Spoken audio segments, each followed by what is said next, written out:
எல்லோருக்கும் வணக்கம்.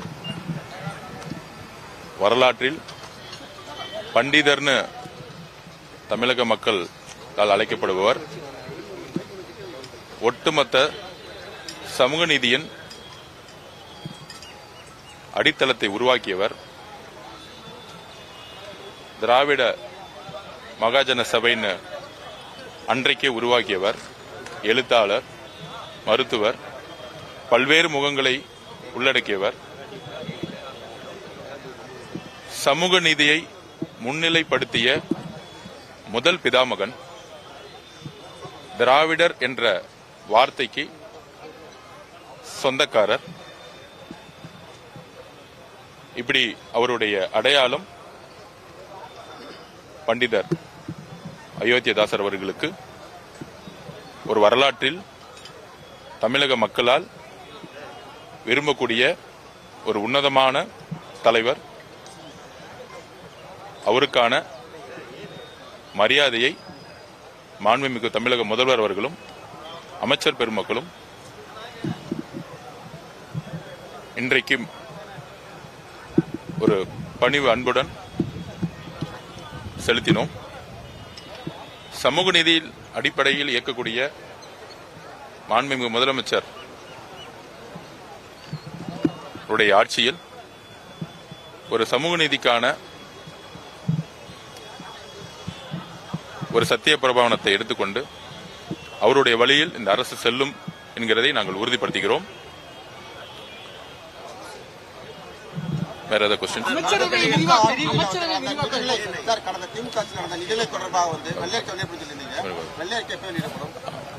கூடிய சீக்கிரத்தில் வெளியிட்டு சொல்லியிருக்கிறாங்க. அமைச்சரவை விரிவாக்கம் மாண்பு முதலமைச்சர் கூடிய சீக்கிரத்தில் அனௌன்ஸ் பண்ணுவாரு. அதுல மாண்புமிகு முதலமைச்சர் அவர்களுடைய எண்ணமும் சரி, தமிழக வெற்றி கழகத்தோட எண்ணமும் சரி, சமூக நீதியின் அடிப்படையில் இயங்கக்கூடிய தலைவர்களும் கட்சிகளும் அமைச்சரவையில் இணைய வேண்டும். குறிப்பாக இந்திய காங்கிரஸ் கட்சி எங்களுக்கு எங்களுடைய தலைவர் முதல்வர் மீது நம்பிக்கை கொண்டு மிகப்பெரிய ஆதரவை கொடுத்தாங்க. அவர்கள் அமைச்சரவையில் இணைய வேண்டும் என்கிறது முதலமைச்சர் வலியுறுத்தியிருக்காரு. அதே மாதிரி இடதுசாரி இயக்கங்கள் வெளியிலிருந்து ஆதரவு கொடுக்க வேண்டிய அவங்களுடைய கொள்கை முடிவை நாங்கள் எப்பொழுதும் மதிப்போம். இந்த அரசு எப்பொழுதும் சமூக நீதிக்கான அரசாக இருக்கும். மதசார்பற்ற கொள்கையில் உறுதியாக இருப்போம். பண்டிதருடைய மண்டபத்தின் முன்னாடி நாங்கள் உறுதியாகவும் சத்தியமாகவும் நாங்கள் சொல்கிறோம். அதே மாதிரி விடுதலை சிறுத்தைகள் கட்சி தலைவர் அண்ணன் திருமானன் அவர்களை நாங்கள் அழைக்கிறோம் அமைச்சரவையில் பங்கு பெற. மாண்புமிகு முதலமைச்சர் அவர்களுடைய விருப்பமும் அதுதான். IUML நம்முடைய இஸ்லாமிய சகோதரர்களும் அமைச்சரவையில் இருக்க வேண்டும் என்பதை நாங்கள் பணிவன்புடன் கேட்டுக்கொள்கிறோம். அதை நாங்கள் தலைவர்களிடையும் வலியுறுத்தி இருக்கிறோம். அது மாதிரி இடதுசாரி சிந்தனைகள் கொண்ட சமூக நீதியின் அடிப்படையில் மதசார்பற்ற கொள்கையில் இருக்கக்கூடிய எல்லோரும் தலைவர்களும் அமைச்சரவையில் வர வேண்டும் என்பது மாண்புமிகு முதலமைச்சருடைய விருப்பம். அது ஒரு கனவு. ஒரு அன்பான ஒரு எப்படியெல்லாம் ஒரு குடும்பமா இருக்குமோ அது மாதிரி அமைச்சரவை இருக்கணும்னு மாண்புமிகு முதலமைச்சர் நினைக்கிறாரு.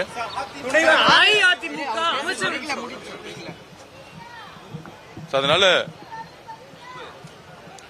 விடுதலை சிறுத்தைகள் கட்சியாக இருக்கக்கூடிய அண்ணன் திருமானன் அவர்களோ, IUML தலைவர் அவர்களோ, காங்கிரஸ் தோழர்களோ எல்லோரும் அமைச்சரவையில் பங்கு பெற வேண்டும் என்பதை எங்களுடைய விருப்பத்தை தெரிவிச்சிருக்கிறோம்.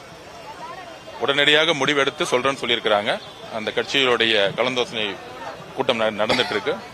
நல்ல செய்தி வரும்னு நாங்க நினைக்கிறோம்.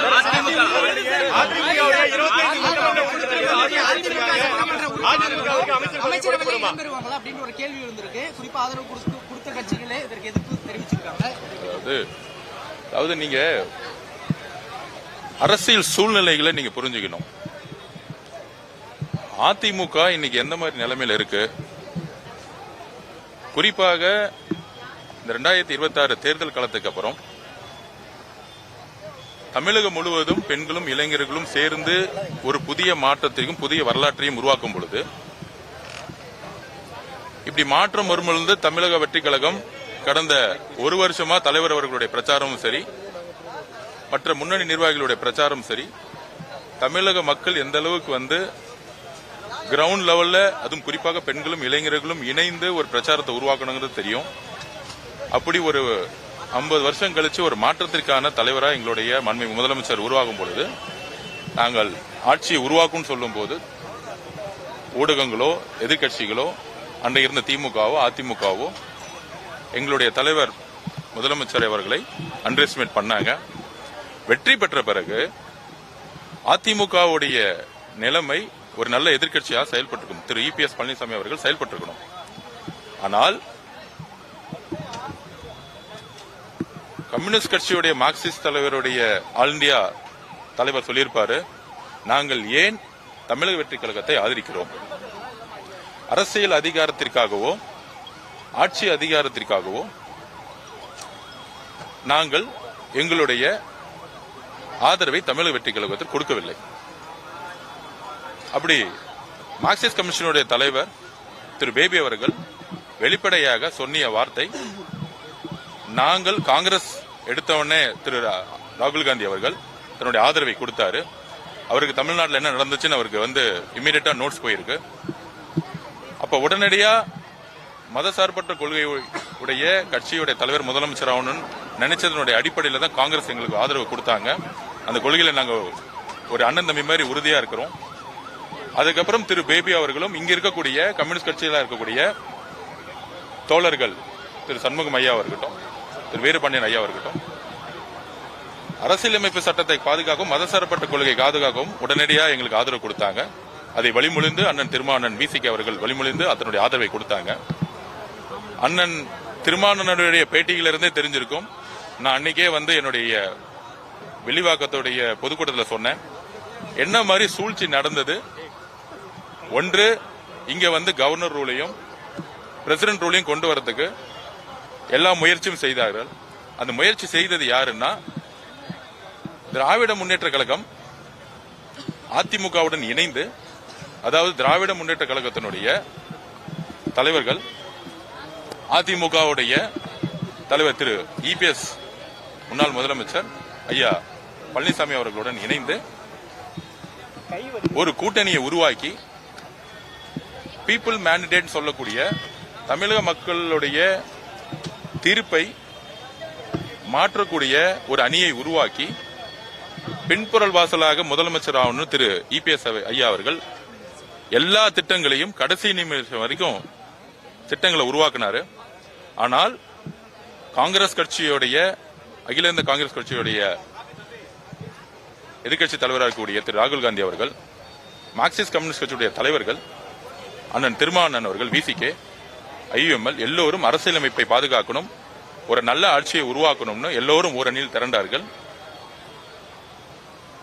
அப்படி இருக்கும் பொழுது புரட்சி தலைவர் அவர்கள், எம்ஜிஆர் அவர்கள், புரட்சி தலைவி அம்மா அவர்கள் அதிமுகவை எதற்காக உருவாக்கினார்?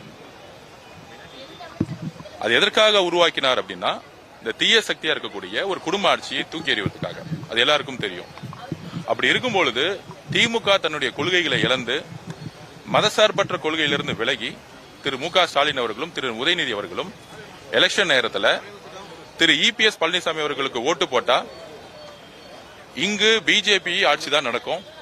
திரு இபிஎஸ் அவர்கள் அந்த கட்சியோட பொதுச்செயலரா இல்ல, டெல்லி தான் அந்த கட்சியோட தலைமையா இருக்குன்னு அவங்களுடைய பிரச்சாரம், ஒரே பிரச்சாரம் இந்த தகவலை நோக்கி தான் தமிழ்நாடு முழுசும் பிரச்சாரம் பண்ணாங்க. ஆனால் தேர்தலில் எலெக்ஷன் முடிஞ்ச உடனே திமுக தன்னுடைய கொள்கைகளை மறந்து அதிமுகவோட சேர்ந்து மக்களுக்கு எதிரான ஒரு அரசியலையும் ஒரு அரசையும் உருவாக்க முற்பட்டார்கள். ஜனநாயக சக்திகள் எல்லாரும் இணைந்தோம். அப்படியே அந்த கட்சிக்குள்ள ஒரு ஃபேக்ஷன் உருவாச்சு. அந்த ஃபேக்ஷன்ல இருக்கக்கூடிய சி வி சண்முகம் அண்ணன் அதை லீட் பண்ணாரு. அவர் லீட் பண்ணும்போது சொல்லக்கூடிய தகவல்கள் அவர்கள் அதிகாரத்துக்காகவோ இல்ல அமைச்சர் பதவிகளுக்காகவோ வெளியில வரல.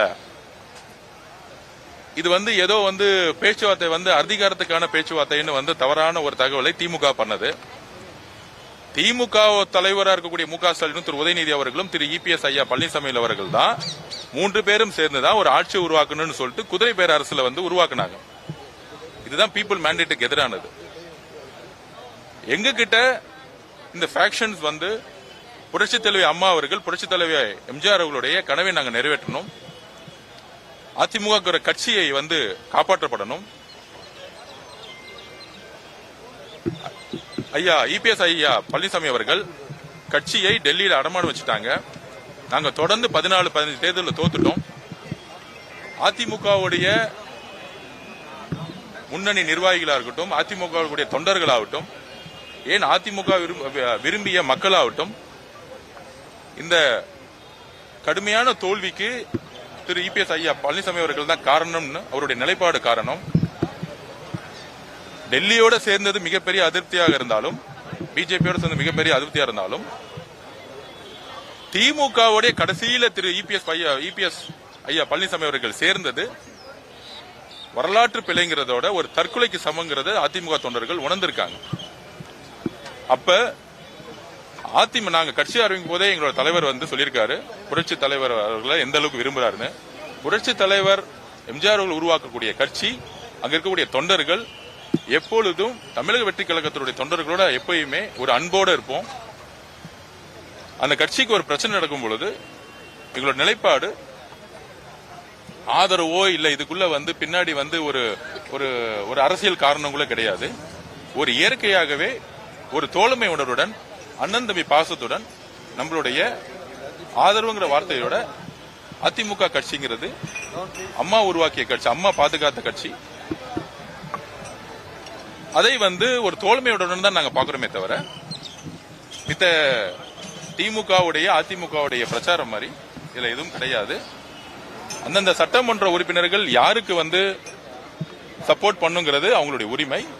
அதை சி.வி. சண்முகம் தலைமையிலான குழு அவரு வழி நடத்துறாரு. அவரு அடுத்த செயல் திட்டங்கள் என்னன்னு அவர் அனௌன்ஸ் பண்ணுவாரு. சட்ட சிக்கல் அவர் ஃபேஸ் பண்ணுவாரு. அந்த கட்சி நல்லா இருக்கணுங்கிறது எங்களுடைய ஒரே வேண்டுகோள்.